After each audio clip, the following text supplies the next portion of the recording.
I zdravo svima, danas ću vam pokazati kako da uključite dark temu na Windows 10.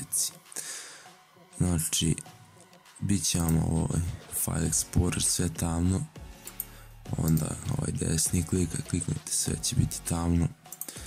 Znači onaj dark mode, ako ne znate, sad ću da vam pokažem kako se to uključuje. Prvo na desktopu kliknete desni klik i prilagodi.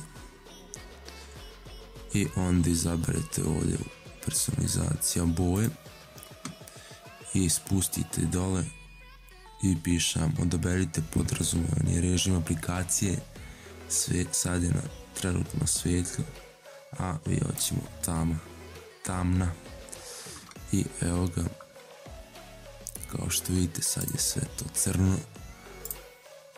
Evo je moj File Explorer i to je sve u dark temi. I evo, desni klik, sve to. Ako vam se sviđa, ostavite, a ako ne, samo odete opet boje i vratite na svetlo. I to bi bilo to što se tiče ovog tutoriala. Ako vam se sviđa, lajkujte klip i subscribeujte se na kanal. Ćao.